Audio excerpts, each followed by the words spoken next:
Oriente Médio em Revista. Um panorama do noticiário sobre o que acontece nos países da região. Apresentação de Júlia Caldas e André Lobão. Comentários de Bruno Lima Rocha. Ao vivo, no canal do jornal O Coletivo no YouTube.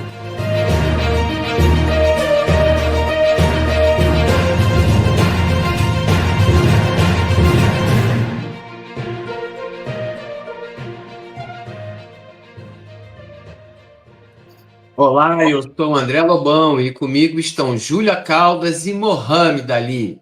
E daqui a pouco com a presença do Bruno Lima Rocha. Oi, gente, boa noite. No programa de hoje vamos acompanhar os últimos acontecimentos sobre o genocídio em Gaza e a situação geopolítica do Oriente Médio. E na nossa entrevista vamos contar com a participação de Vanessa Salum, que é coordenadora da Frente Palestina Livre Santa Catarina, e Serena Butera, ativista pró-Palestina e voluntária na Operation Dove. Lembrando a todo mundo que nos acompanha de se inscrever no canal, de deixar a curtida aqui no vídeo e de nos seguirem também no Instagram, no @Oriente Médio em Revista. E agora, vamos lá com o André Lobão e o nosso editorial. Agora, no Oriente Médio em Revista, editorial.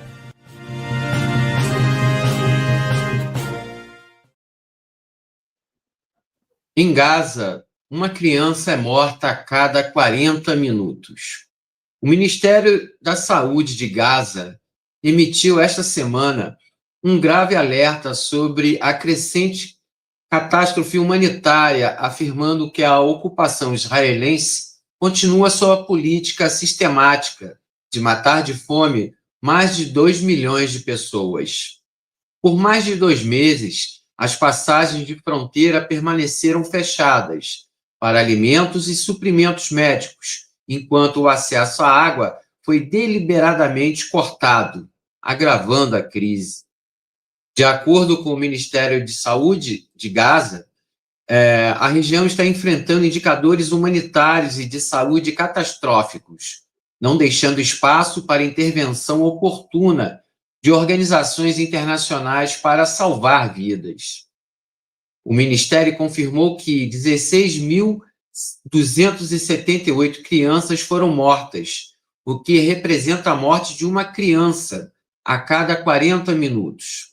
Além disso, 311 bebês nasceram e morreram durante a guerra, ressaltando a grave vulnerabilidade dos recém-nascidos em meio às atrocidades em curso.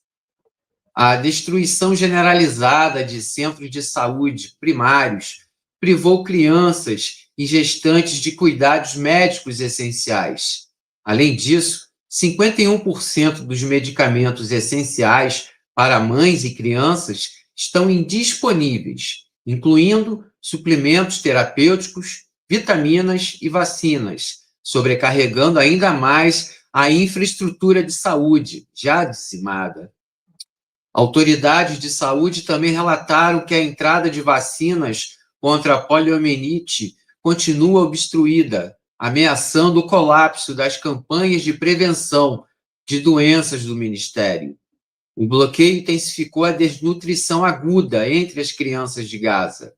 O número de mortes infantis devido à fome e complicações relacionadas aumentou para 57, segundo dados oficiais. Para agravar ainda mais a crise, o Ministério relatou que várias crianças foram mortas em ataques diretos a cozinhas de instituições de caridade, enquanto tentavam receber porções de comida. Esta situação sem precedentes, enfatizou o Ministério, exige uma ação global, urgente e coordenada para deter o genocídio, suspender o bloqueio e proteger as crianças de Gaza de mais sofrimento. O genocídio promovido pelo sionismo não é feito somente com bombardeios e fuzilamentos. É, sobretudo, com um bloqueio a Gaza de ajuda humanitária através da fome, que mata milhares de crianças palestinas. Sigamos o programa. É isso, André. Na sequência do programa, a gente vai comentar sobre a situação de fome em Gaza e também da mortalidade de crianças e jovens desde o começo da guerra. Mas agora eu vou, então, apresentar de novo, né, chamar as nossas convidadas, Vanessa Salum e Serena Butera. Boa noite, meninas. Muito obrigada por aceitarem o nosso convite, por participarem do programa hoje com a gente. Boa noite. Então, gente, eu vou abrir a nossa entrevista já fazendo mais ou menos uma colocação para cada uma de vocês. Primeiro para a Vanessa, perguntar então, Vanessa, como que atua a Frente Palestina Livre em Santa Catarina, né? Que projetos vocês desenvolvem, o que especificamente nos últimos meses tem ocorrido por aí? E também para a Serena, a gente sabe que, né, a Serena passou pela experiência de um tempo na Cisjordânia, se também puder compartilhar com a gente algumas das suas impressões e vivências nesse período por lá. Então, por favor. Bom, boa noite, muito obrigada pelo convite. Boa noite a todos e todas que estão assistindo. A Frente Palestina Livre de Santa Catarina, ela é um coletivo de ativistas livres. A gente não tem, assim, não temos hierarquia, não temos uma organização. Então, a gente reúne o pessoal, prepara uma ação, prepara um ato e faz. E também a gente trabalha bastante na internet. A gente começou fazendo bastante publicação e tal, e hoje a gente mais aceita publicação de outros coletivos que qualquer outra coisa. Então, assim, acabou que a gente tem uma atuação maior nas redes sociais do que na rua aqui, porque Florianópolis, né, como você sabe, Santa Catarina tem uma especificidade, né? A gente sabe que aqui é um estado bolsonarista, né? 70% que votou em Bolsonaro, então a gente tem uma parte muito conservadora, muito fechada e também muita gente de direita. Então, o que dificulta um pouco a adesão das pessoas, as ações de rua e tal. Até é bem difícil a gente fazer ação de rua aqui. E a gente também não tem arrecadação de verbas. Então, assim, por exemplo, a gente se junta, organiza, né, combina com sindicatos, como foi o caso que a gente teve agora do filme que a gente fez, né, a sessão de cinema no SIC, e aí a gente arrecada o dinheiro e faz a ação. Então, a gente hoje trabalha mais onde a gente pode, que é a internet, aceitando publicações e divulgando, e é isso, assim, a gente não tem tanta ação de rua, mas um pouco por causa dessa especificidade daqui e da forma de organização. O ano passado, até o ano passado ainda tinha um pessoal, vereadores, tinha uma mandata coletiva de mulheres, tinha uma vereadora negra, a primeira vereadora negra de Santa Catarina, aqui de Florianópolis, desculpa. Então, assim, a gente tinha uma pegada maior com o pessoal, então tinha um envolvimento maior. E também teve esse início do genocídio em 2023, final de 2023 e o auge em 2024, que fez com que muita gente de sindicatos, entidades, ativistas, aderissem, né, a essa campanha de denúncia do genocídio. Mas como a gente sabe que em todas as denúncias e situações, com o tempo as pessoas vão esmorecendo, vão abandonando, né, vai um pouco de desilusão, às vezes as pessoas não conseguem acompanhar, cada um tem a sua vida. Então é isso, acaba que a gente tem épocas que tem um boom de gente atuando com a gente, tem outras que não. Então a gente tem essa coisa flutuante e uma coisa muito importante que a gente faz aqui, que hoje eu sou coordenadora, mas amanhã vai ser o Mansur, a Rione, o Mohamed, outras pessoas, a Kátia, a gente não tem uma hierarquia, a gente tem uma pessoa que em um determinado momento assume a coordenação e toca ali mais na frente e depois a gente passa adiante. A gente definiu isso para não ter nenhum tipo de atrito. Então, cada um pega um pouco e toca a Frente Palestina Livre, passa para o outro quando está pesado. Então, é assim. É isso. Serena, fala um pouco também da sua atividade, como é que você abraçou a causa palestina e como é que você foi parar na Cisjordânia? Conta um pouco para a gente da sua experiência. Opa, tá mutado. Ok, no, agora está funcionando. Então, olá, um prazer a todos, obrigada pelo convite e por me dar a oportunidade de, acho que levar a voz das pessoas que eu encontrei, com quem eu convivi por 3 meses.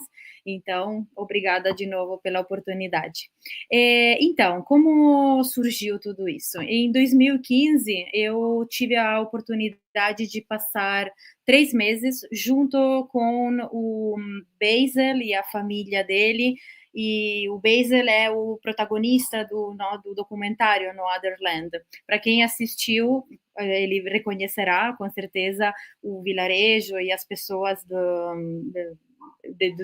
com que eu convivi. Para quem não assistiu, um brevíssimo resumo do documentário. O documentário produzido e criado por 2 diretores palestinos e israelenses documenta o dia a dia do povo palestino na Cisjordânia, no específico na região do Masafer Yatta, e o dia a dia da ocupação militar e civil de Israel nos territórios palestinos. Então, como aconteceu a minha chegada lá em 2015? Em 2015 eu participava, sempre tive uma vida muito ativa politicamente, desde que criança me criei num ambiente de ativismo. Então, sempre procurava oportunidade de voluntariado, de serviço. E conheci em 2014, na verdade, o Operazione Colomba. Eu sou da Itália, dá para entender pelo meu sotaque. E Operazione Colomba é um corpo civil de paz. O que é um corpo civil de paz? Um corpo civil de paz é um grupo, uma organização que indignada com a injustiça social em que vivimos, decide compartilhar a própria vida, o próprio dia a dia, junto com as vítimas dos conflitos ao redor do mundo. Então, por exemplo, no específico Operation DAV tem vários projetos ao redor, na Colômbia, no Líbano, na Síria, na Albânia, e entre esses tem o projeto na Palestina. O projeto na Palestina, que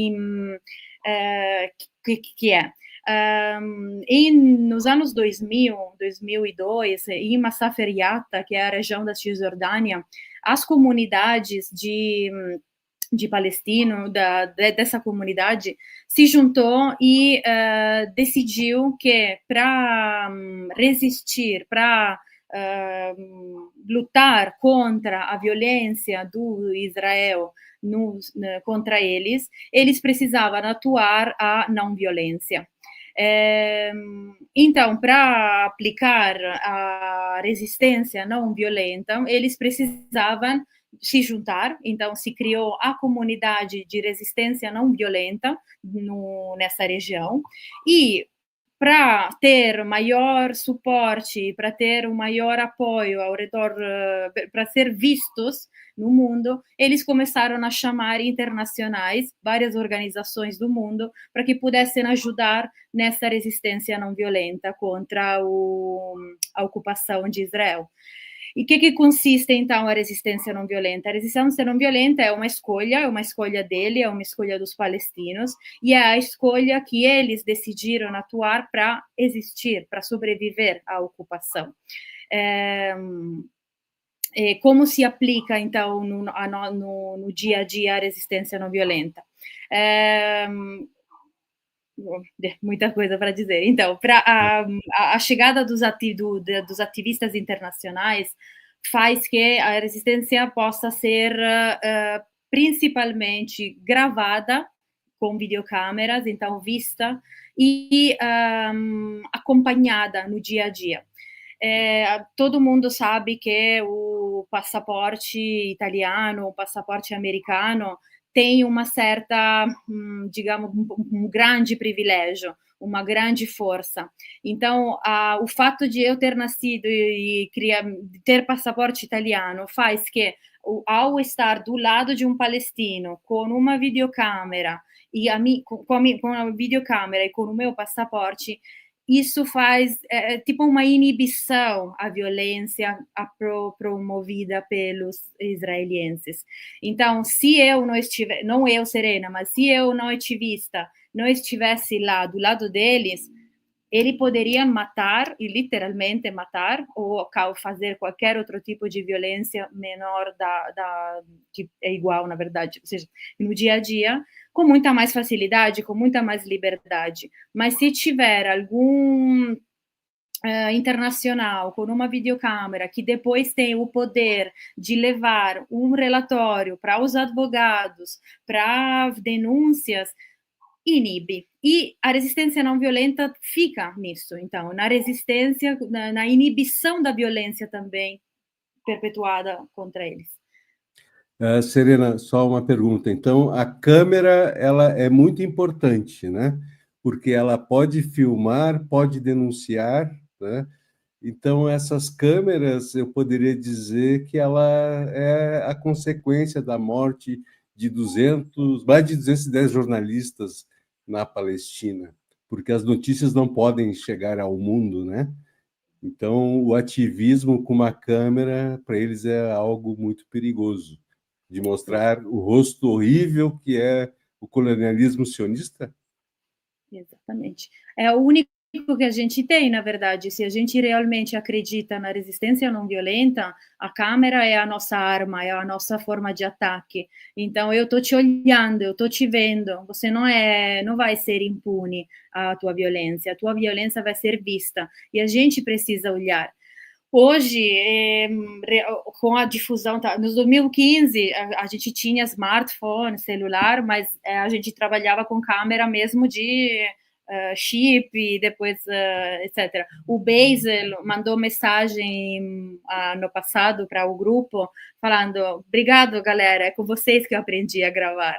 Então, foi bem interessante como coisa. E, realmente, tipo, a gente estava o dia inteiro lá com eles. Então, agora, se quiserem, posso contar um pouco como é que era o dia a dia com eles. A ideia era passar, ou seja, cada voluntário pode escolher se passar 3 meses, e depois, se ele gostar ou ficar bem, pode passar até 2 anos. Não passa de 2 anos por saúde mental, porque ao final a gente tem esse privilégio de poder ir e voltar, eles não, até porque, não sei se vocês, só para lembrar que a autoridade palestina significa que cada palestino nem tem direito, assim, fácil acesso a passaporte, a documentos, sobretudo lá na região de Masafer Yatta, as pessoas estão sob o controle civil também de Israel. Então, para qualquer tipo de documentos, eles precisam pedir para Israel, não para a autoridade palestina. Então, assim, eles estão completamente sem direitos. Às vezes, os nossos direitos parecem quase privilégios em comparação à falta de direitos deles. Mas, enfim, o que a gente fazia? Eu cheguei em Tel Aviv, porque é a porta de acesso da Itália, tem um direto, Milão, Tel Aviv, avião low cost, que te leva nas praias maravilhosas de Tel Aviv. E aí, quando eu cheguei, tive que passar pela fronteira, e na fronteira é um dos pesadelos das pessoas, sobretudo se vocês escondem o ativismo, porque não tem como contar. Não, estou indo gravar os abusos e as violências que vocês perpetuam contra o povo palestino. Não dá para dizer isso quando eles te perguntam: o que você veio fazer aqui? Aí você tem que inventar uma desculpa, tem que mascarar, digamos, aquela viagem.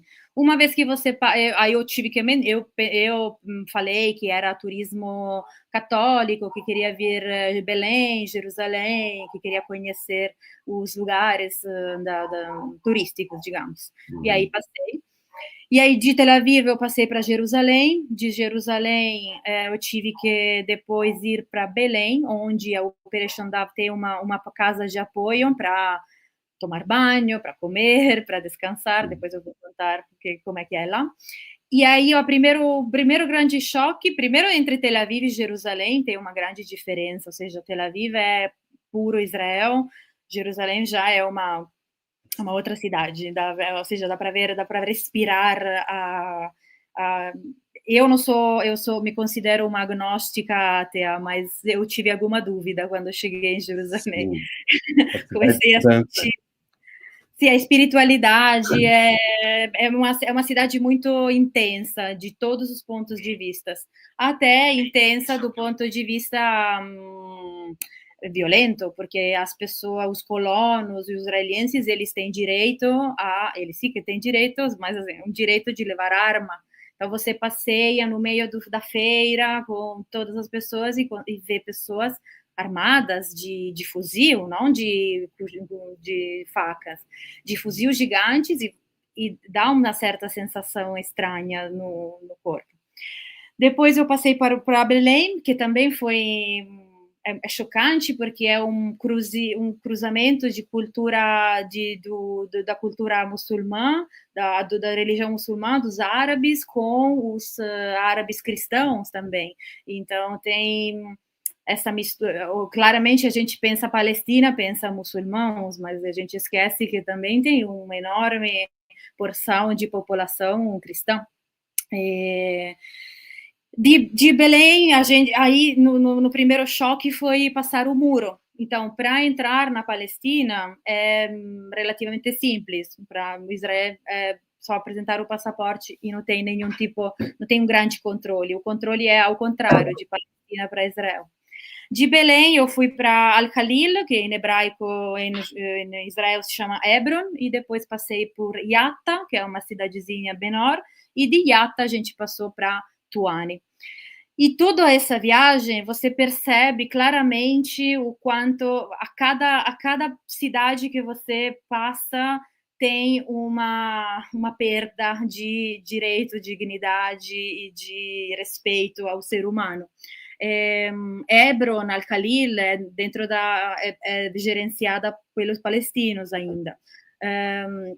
Mas quando você sai de Hebron e vai para Yatta e Masafer Yatta, é tudo baixo controle de Israel. Então, é só militares na rua, é tudo escrito em hebraico. Mesmo que você esteja na Palestina, você está na Palestina, você está com palestinos, mas é tudo escrito em hebraico. Vou acelerar para não falar muito. E o dia a dia ali, então, na chegada de Masafer Yatta, esses 3 meses, a gente acompanhava o dia a dia. Então, uma das coisas mais importantes é os pastores. Os pastores que vivem nesse vilarejo, eles precisam que as ovelhas comam, para poder eles depois tomar o leite dessas ovelhas, ou comer, ou etc. Só que eles estão rodeados na área onde eles estão, ela é declarada área C, então baixo controle de Israel. Tem uma grande colônia ao lado, na frente desse vilarejo Tuane, tem uma colônia.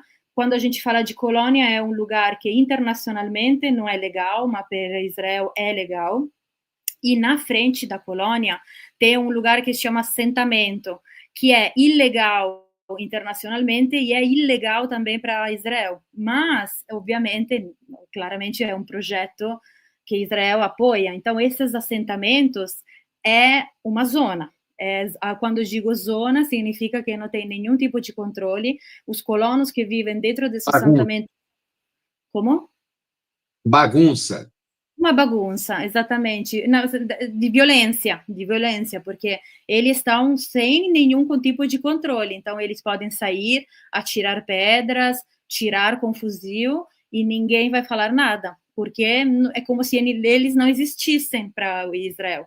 Enquanto a colônia ainda tem um certo mínimo de leitura das leis. Então, o nosso papel na presença ali era estar do lado do pastor, estar do lado das crianças que vão para a escola, estar do lado das mulheres que vão até o poço, para que eles pudessem ter o dia a dia sem receber ataque violento dos colonos que fazem de tudo para que eles saiam dali. Eles tentam intimidar o tempo todo e perpetuam violências para que eles cansem e vão embora sozinhos.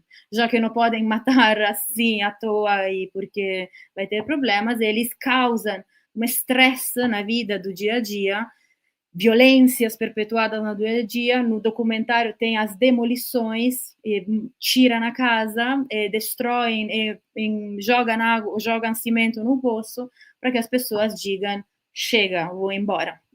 E a resistência não violenta aí é para existir. Bom, muito obrigado pelo depoimento, Serena. É importante a gente ouvir de quem vivenciou isso pessoalmente, visitou as cidades, né, as vilas, os vilarejos, que foi para uma zona ocupada e viu o que é o horror de uma ocupação, né? Essa tragédia de viver sob a opressão de um exército e da colonização, né? A liberdade de fazer tudo sem direito ao que sofre a opressão. Isso é muito importante ter depoimento. Mas eu queria falar com a Vanessa. Vanessa, a gente também faz parte de um comitê daqui de Santa Cruz, passamos pelas mesmas dificuldades. Eu acredito que todos os comitês do Brasil sofrem Numa saudação aí, o Bruno Mohamed chegou Bruno, aí, está com a gente. Bem-vindo, Bruno. A gente sofre essas coisas, né? Mas nós passamos o filme Northernland, a qual a Serena visitou, né, a Tawane e Yatta, né, e conheceu o Weser, né, depois gostaria de te ouvir, né? E quando nós passamos esse filme, né, esse documentário que ganhou o Oscar, foi muito impactante ao público, que conheceu um pouquinho do que é a ocupação, um pouquinho do que se sofre os palestinos. E também conheceram o outro lado, né? O que faz o sionismo com a população palestina, a opressão, a demolição sistemática de casas, obrigando eles a resistir. Só tem uma solução para o palestino, é resistir. Não tem mais outra solução. Sim. Não tem outra forma, né? Ou resiste ou resiste. São duas as opções, né? E eu vi o público do filme, depois de assistir o filme, muito impactado com isso. Parece que assim, nossa, eu não esperava que fosse isso, porque o documentário é um documentário real. Ele mostra a vida dele, desde a adolescência, com o pai dele sendo preso, e aí vai as consequências, parará, parará, parará. Eu recomendo que todos, né, divulguem esse filme, assistam esse filme, falem desse filme, porque vocês vão entender um pouquinho mais do que é a opressão sionista. Então, Vanessa, eu gostaria da tua impressão do que passou quando, né, o filme, e da Serena, né? Me fala um pouquinho do Basler, né, dessas coisas da família dele, porque a resistência deles realmente é admirável. Lógico, se a gente for fazer um paralelo, né, é a mesma resistência que se faz em Gaza, mas Gaza é muito pior a opressão, o morticínio, né? Por favor. Eu queria, antes de responder ao teu questionamento, retomar umas coisas que a Serena falou. Eu acho que, quando ela fala da questão da câmera, eu acho que quem já acompanha a questão palestina há um tempo lembra do filme 5 Câmeras Quebradas, né? Que, além de mostrar a importância do registro da câmera, né, tem a importância também da resistência, porque quebra uma câmera, ele arruma outra, ele arruma outra, ele arruma outra, e ele vai documentando as violências, né? E ele foi amplamente divulgado, está liberado na internet para quem quiser ver, então acho que vale muito a pena também pegar esse link que a Serena falou, porque realmente hoje a importância dessas imagens, né, tanto em Gaza, e como o Lobão falou, é por isso que estão matando jornalista, né, porque a câmera, ela tem um poder de mostrar, botar a gente na situação, frente à situação, sem nenhum filtro, né. Eu acho isso muito importante da gente frisar. Outra coisa que ela falou da entrada dela como estrangeira por Tel Aviv, eu vivenciei a entrada também como estrangeira, mas eu entrei pela Jordânia, quando eu estive na Palestina, e aí o que aconteceu? Eu cheguei ali e não encontrei o taxista que estava me esperando. Acabou que eu cheguei com passaporte brasileiro, minhas crianças, meu marido, a gente entrou com o passaporte ali, todo mundo tava sorrisos pra gente quando viu o passaporte brasileiro, mas quando eles abriram e viram o nosso nome, assim, mudou completamente a fisionomia, eles colocaram um espião, desativaram o chip, ficou o telefone todo em hebraico, e a gente não tinha mais como se comunicar com o taxista, a gente conseguiu passar, mas a gente chegou lá e cadê o taxista? E aí a gente se deu conta, já de cara, do apartheid. Por quê? Porque a pessoa que estava nos esperando lá na Cisjordânia, ela mandou o taxista dizendo que vinha buscar palestinos. O Mohammed, ele é nascido no Brasil, então ele não é palestino, de fato, ele é filho de palestinos. Então ele foi para o lado palestino, nos esperar, onde saem os palestinos. Então tem uma saída para os estrangeiros e uma saída para os palestinos. A gente poderia normalmente ter vindo por Tel Aviv, para a gente não teria problema. Mas, por exemplo, a minha cunhada que casou com um palestino e mora na Cisjordânia, ela perdeu o direito, mesmo como brasileira, de viajar por Tel Aviv. Ela é obrigada a sair para a Jordânia para poder viajar, então ela perdeu um direito. E eles têm a cara de pau de dizer que não existe apartheid. Isso é vergonhoso, né? Então, assim, e também como a Serena falou, da questão de Jerusalém, é uma cidade que tem uma atmosfera, digamos, mística, mas ao mesmo tempo a gente sente a violência, a gente sente a animosidade, a gente sente aquela tensão entre as pessoas. Na feira é um empurra-empurra, é uma coisa esquisita. Essa coisa das armas, realmente, eu para chegar na mesquita, eu fui passando por... assim, agora você faz a charrada, né? O testemunho para um soldado rindo. Aí eu passei, agora você faz a Fátia, que é a oração de abertura do Alcorão, na frente de um soldado que está rindo da minha cara, não está nem aí se eu sei falar ou não. Mas são essas coisas que a Serena falou do dia a dia, de tornar a vida das pessoas insuportável, né? E outras coisas. É o prazer da humilhação, eles têm prazer de humilhar as pessoas. Se tu tá ali, eles não querem nem saber se tu é palestino. Querem humilhar as pessoas, né? Se sentem superiores. Exato. E assim, teve arma. E quando foi, Vanessa? Eu fui em 2019. Tá. Foi 6 anos. Sim, e aí teve isso também, teve arma apontada para a cabeça do meu filho na entrada do aeroporto, porque aí a gente saiu por Tel Aviv, então teve todo aquele esquema, mais uma questão de apartheid, porque daí tu tem que pegar um táxi que tem uma placa que é autorizada a passar para o outro lado, aí mesmo a gente chegando lá, a gente passou por humilhação na catraca ali na cancela do aeroporto, botaram arma na cabeça do meu filho, nos separaram ali no aeroporto na hora do embarque. Então, assim, são coisas bem importantes da gente deixar claro, né? Que quem vive aqui nunca foi lá é induzido ao erro de acreditar que não, eles falam que tem apartheid, mas não tem, mas tem sim. Realmente é muito sério. Então, bom, voltando agora então ao que o Mohamed me questionou, aqui a gente entrou em contato para fazer a sessão do filme com um cine debate com a distribuidora, e a distribuidora informou para a gente que já estava passando num cinema no norte da ilha. O que para nós, como militantes, né, sem grana, era tudo de bom, já está passando o filme, alguém já fez tudo certinho, a gente vai lá, negocia um debate e tal. Aí o distribuidor nos colocou em contato com o pessoal do Cinema Paradigma. E aí ficou ótimo, a gente combinou, fez a divulgação. Quando começou a divulgação, os sionistas começaram a fazer pressão no cinema para que tivesse sionista na mesa com a gente, né? Porque senão não era um debate. Debate tem que ter os dois lados. E a gente falou, não é isso. O cine debate, tu passa um filme e tu debate com o público. E mesmo que fosse ter alguém de um outro lado, seria um lado de israelense não sionista, porque tu trai a própria obra no momento que tu traz um sionista para defender o Estado de Israel. O que não é, porque na verdade é uma cooptação do discurso do filme.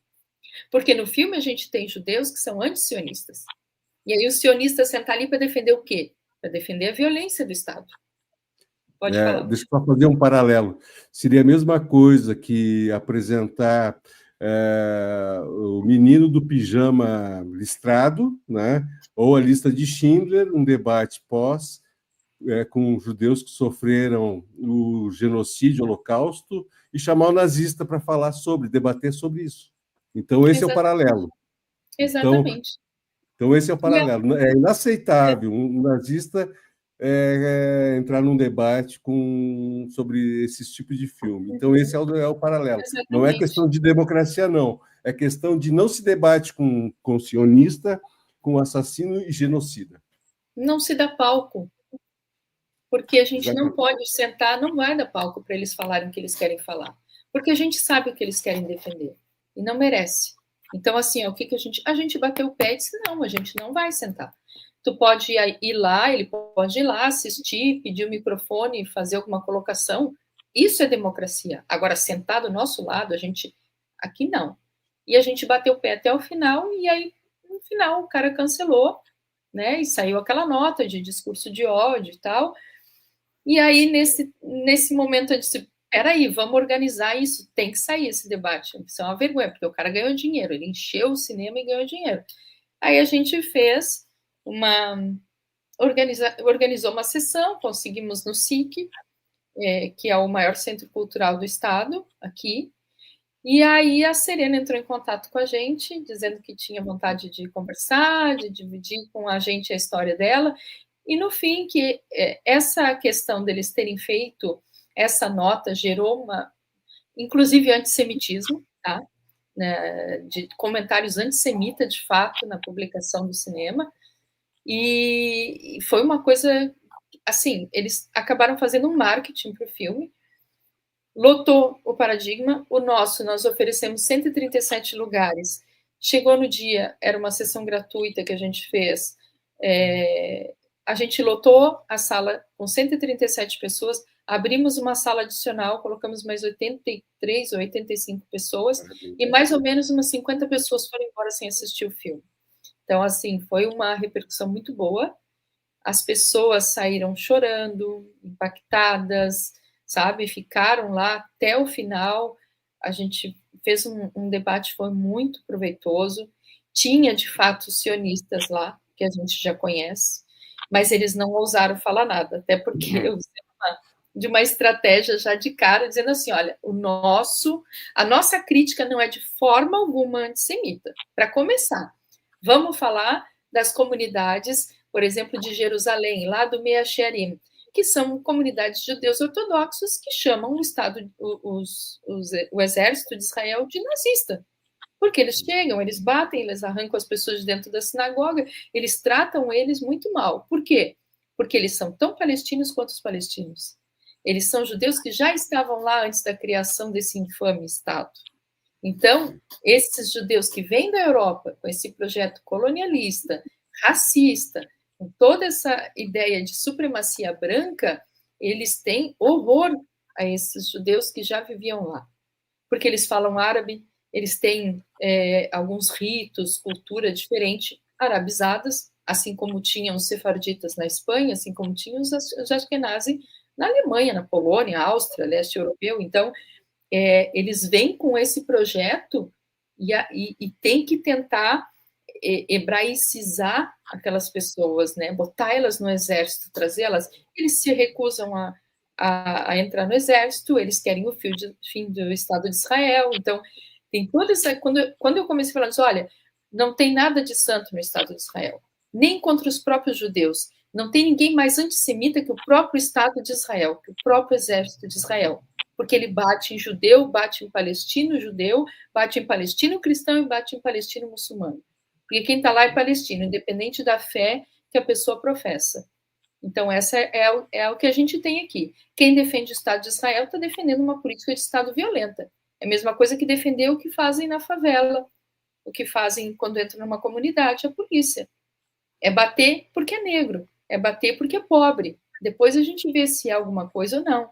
Então, eu entrei no meu discurso por esse lado para que as pessoas começassem a ver, e eu disse assim, o que tem que acontecer é que quem apoia o sionismo, quem é judeu sionista, tem que acordar desse transe, tem que acordar dessa matrix e entender que não vai se conseguir paz a não ser com o que o filme mostra, que é a cooperação entre os dois, que é os israelenses, que hoje já estão lá, que nasceram lá e não tem nada a ver com a situação. Você não vai dizer para uma pessoa que nasceu lá hoje, vai embora para onde? Né?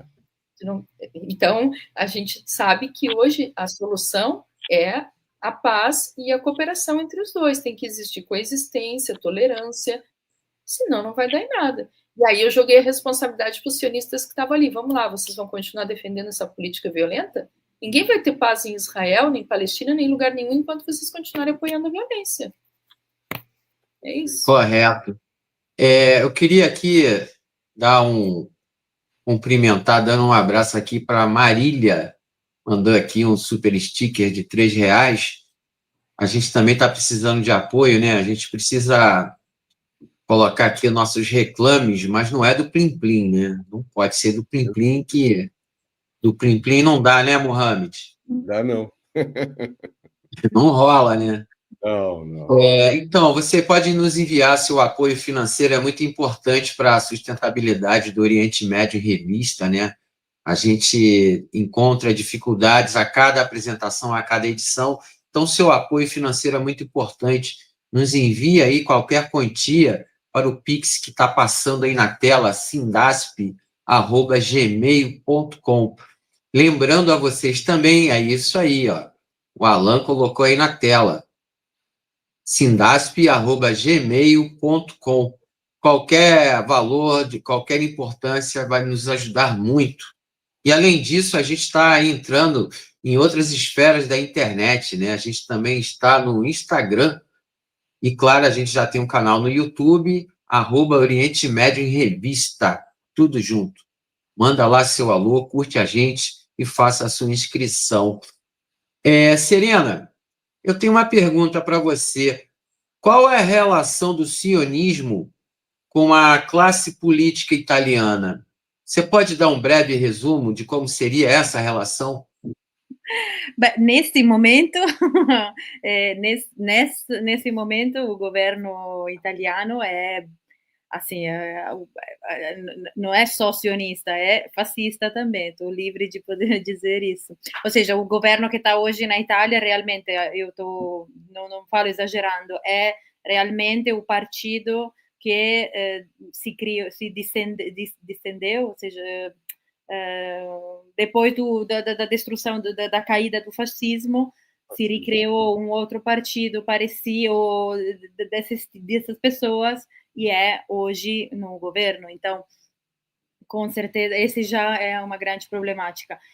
A Itália, em geral, é um país que até nos anos 70, nos anos 80, então, nesse momento depois do fascismo, da ditadura, a gente teve um momento em que a gente, toda a época do Arafat, então, nesse momento, a Itália era um país que apoiava, que era muito presente. Nos últimos anos, a partir dos anos 90, mudou um pouco a política da Itália e está, assim, como o governo apoia muito Israel, as grandes fábricas de armas estão na Itália, que exportam para Israel. A Meloni, que é o presidente hoje, encontra o Netanyahu e ela declarou que agora tem um mandato internacional para prender e ela falou, eu não vou prender ninguém. Reduzindo, é isso. Então, também a Operação Colomba e todo o ativismo da população vem também em resposta a essas ações políticas da Itália a favor. Hoje mesmo, hoje nesse dia, anteontem, 2 israelenses foram num restaurante e gravar... Como? Foi em Nápoles? Em Nápoles, exatamente, numa osteria em Nápoles, e eles têm toda uma... A gente descobriu depois que eles fazem isso em várias cidades. Então, se descobriu que eles reproduzem essa ideia. São dois israelenses que andam na rua, provocam, até receber a reação e gravam a reação. E essa é o emblema, assim, a imagem de todo o comportamento, toda a política de Israel. Te provoco, até ter uma tua reação, eu mostrar a tua reação como se fosse a causa de tudo o que é o 7 de outubro. 7 de outubro, a gente olha para 7 de outubro como, nossa, eles atacaram os coitados, quando na verdade a gente não está olhando por toda a história desde 48 para chegar até o 7 de outubro, que 4 coitados... Só mais uma coisa. Pronto, desculpa. Da mesma forma que a gente observa aqui no Brasil, como o sionismo dá um suporte muito forte à extrema-direita aqui no Brasil, isso também acontece na Itália. Foi fundamental esse apoio também para o crescimento da extrema-direita na Itália?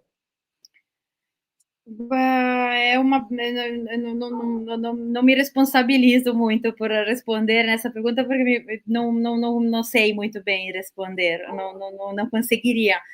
Mas eu acredito que tem uma grande correlação. É que a Itália também é um país que de descendência hebraica, judeia. Então, assim, tem uma forte parcela de população que tem descendência, que é hoje em dia. Então, assim, é que não é tão fácil de entender onde estão. Não tem uma plaquinha, tipo, sou judeu, sou apoio. Então, é tudo mascarado, é tudo mais escondido.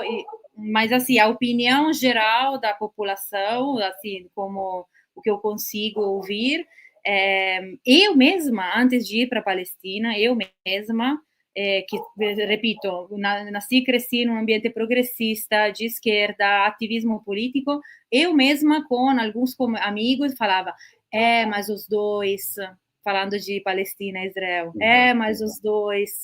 Então, assim, eu nasci e cresci num ambiente progressista e, mesmo assim, eu tinha essa ideia. Então, imagina a propaganda que devem ter feito os jornais, tudo um redor. A gente tem o Dia da Memória na Itália, 28 de janeiro é o Dia da Memória para lembrar do Holocausto.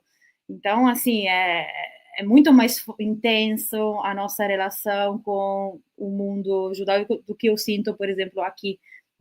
Me parece um pouco mais distante, digamos. Desculpa, muita confusão, Claro. não respondi Eu tenho só nada. uma questão. Imagina, tá ótimo. Eu tenho uma questão para vocês duas, até de um tema que a gente trouxe há algumas semanas no programa, que era sobre sionistas que vinham passar férias no Brasil. A gente teve uma onda aí de sionistas vindo para cá, sobretudo litoral do Rio de Janeiro, Bahia também. Como vocês estão numa cidade que também é turística, principalmente no verão, vocês vivenciaram isso em Florianópolis? Sim, arrepio. Pode contar, Vanessa. Teve, eu acho que a FEPAL divulgou que num restaurante tinha um grupo de soldados que estavam comemorando, então eles brindaram dizendo morte aos árabes. Teve esse episódio e teve um episódio de uma moça que é brasileira convertida e ela passou por um sufoco num Uber. Ela estava levando alguns israelenses, assim, e tal, e depois ela fez um depoimento, até a gente acabou divulgando esse vídeo, ela dizendo o que ela passou, que ela sentiu muito medo, que eles ficaram rindo, filmando ela e fazendo aquelas coisas mesmo de violência psicológica, né? Eu me recordo desses dois episódios, mas com certeza, né, aqui é um destino para eles. Mas, ao mesmo tempo, eu fico um pouco preocupada com a questão do antissemitismo, que acaba, em algumas atitudes, gerando o antissemitismo, de fato, né?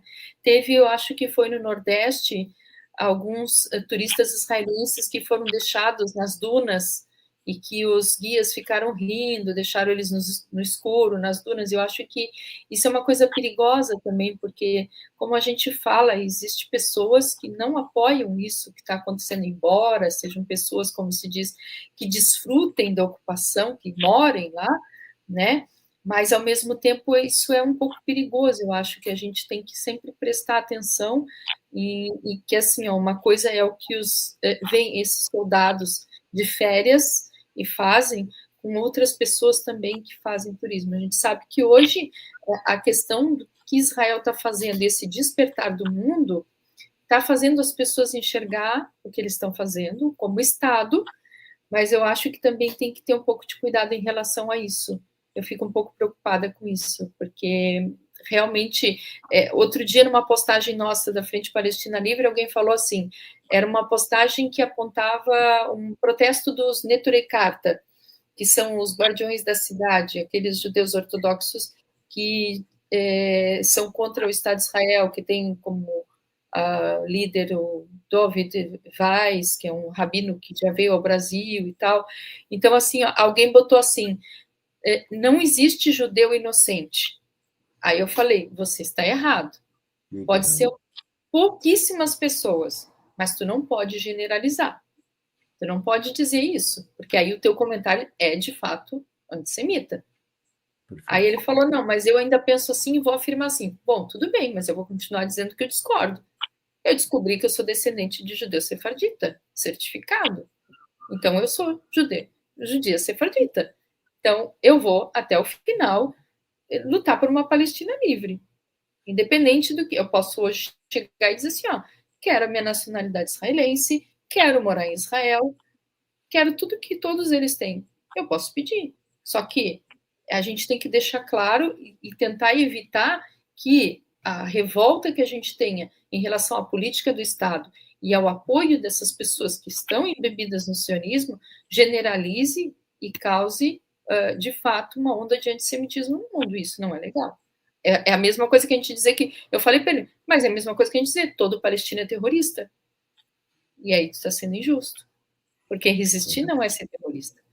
Não tem nada a ver. Embora tenha atentado, a gente sabe que a criação do Estado de Israel começou com atentados terroristas. Quem inventou o atentado terrorista foram os israelenses.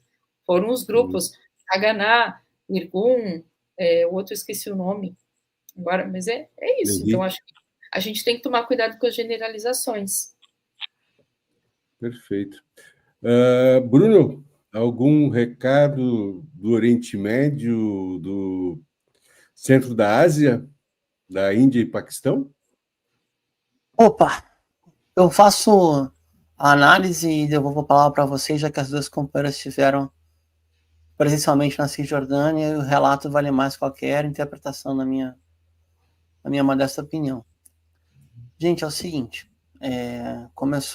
infelizmente começou, o ataque aéreo, ataque de artilharia da Índia contra o Paquistão.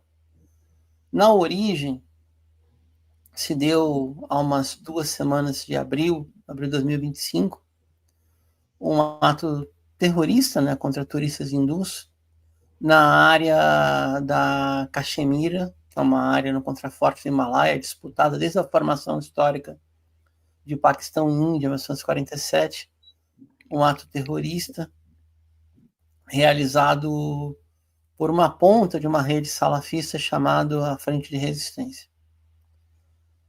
A Frente de Resistência seria uma resposta ao governo indiano de Narendra Modi, que acabou com a área especial de Jammu e Caxemira. É uma região muito complicada, de maioria islâmica dentro do território indiano, e que defende a unificação com a Azad Caxemira, que é o território do lado paquistanês, e com a província de Gilgit-Baltistan, que também fica ao lado paquistanês. É uma disputa territorial e de controle populacional que nunca foi solucionada desde que os países foram criados após o imperialismo britânico. Houve o ataque terrorista, mataram 26 pessoas, turistas hindus. E aí é muito estranho, porque o Paquistão já alimentou rede salafista, mas até onde se sabe parou de alimentar. De onde vem essa ordem? E justo no momento de aproximação entre o Paquistão e o Irã, e justo no momento onde a Índia fica pendulando entre o BRICS e um possível acordo de livre comércio, vejam só que vergonha, que horror, com a Grã-Bretanha, que é a ex-potência invasora colonial? Pois bem, as relações econômicas entre, por exemplo, Irã e Paquistão, Irã, Índia, Rússia e Paquistão, Rússia e Índia, são cada vez mais intensas, assim como da China com o Paquistão e também da China com a Índia, embora um pouco menor. Há uma rivalidade sino-indiana. Mas no momento de ascenso dos BRICS, e faltando 2 meses para a reunião de cúpula do Rio de Janeiro, esse conflito, se ficar restrito à região de fronteira, Deus me livre de falar isso, mas é menos pior. O problema é o seguinte, gente, eu vou encerrar agora, tá? A província mais rica do Paquistão é Punjab, onde fica Islamabad, que é a capital nacional. Que ela faz fronteira com Azad Kashmir. Então, enquanto Nova Delhi está protegida num conflito longínquo, distante, mal comparando, se fosse no Brasil, é a distância de Roraima a Amapá, o Paquistão teria, aspas, Brasília, ao lado da zona de conflito. Como se Brasília fosse uma cidade limítrofe à divisa com Roraima pelo Amazonas ou Amapá pelo Pará. Essa que é a diferença de envergadura. E aí chama a atenção que a Índia falou com várias potências ocidentais, com a Rússia, avisando do ataque. Segundo a Índia, foi um bombardeio aéreo com mísseis hipersônicos, e eles atingiram alvos que foram base da rede salafista a qual pertence a Frente de Resistência. Eu não vou dizer que não teria problema, tá? Mas nada disso teria acontecido se a Índia não tivesse suspendido o regime de região autônoma especial de Jammu e Caxemira e, posteriormente, feito aquilo que não se faz. A Índia falou, eu vou cortar o fluxo de água. Ao cortar o fluxo de água, o Paquistão falou, se colocou, essa é uma posição inegociável. Por exemplo, o fluxo de água e o controle de recurso hídrico foi fundamental na decisão sionista de tomar as montanhas de Golan. Foi fundamental. O controle de recurso hídrico é muito importante. Até porque, não sei por que desgraça da geografia, o que desce do Himalaia para a Índia desce em território fértil, e o Punjab paquistanês é pura pedra. Tem uma área lá que é mais desértica. Então o Paquistão tem um problema hídrico fundamental e a Índia tem abundância hídrica. Aí falou que cortar o recurso hídrico. Mas, enfim, foi o Paquistão que tinha alimentado durante décadas e décadas e décadas redes salafistas complementares ao sistema de inteligência, com um financiamento muito estranho aí. Agora, Mohammed, para fechar, sempre que tem alguma estabilidade na Ásia, alguma célula salafista faz uma lambança. Ou no mundo islâmico. É uma curiosa e macabra coincidência. Vou ficar por aqui. Obrigado, pessoal. Pode voltar para o programa. Então, tá muito bom. Espero não ter atrapalhado muito. Valeu, Bruno. Obrigada. Gente, temos que ir ao encerramento.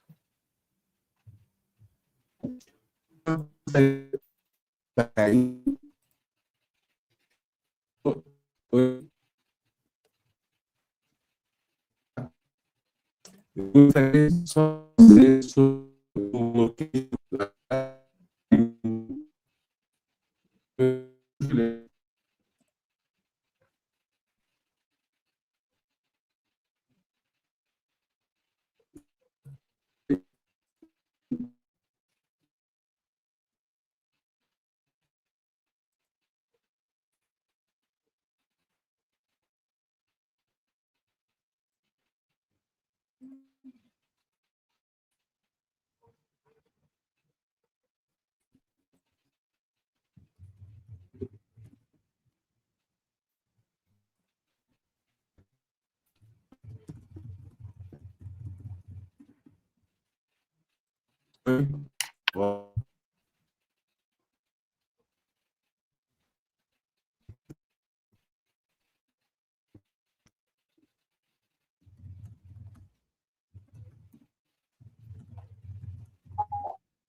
Gente, vocês me escutam? Sim. Eu não escuto vocês. Podem encerrar, só estou acompanhando o chat aqui, não tá tudo trancado para mim.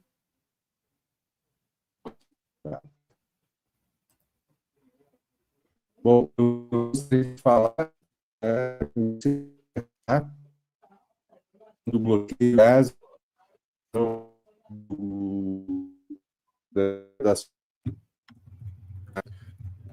a casa, ela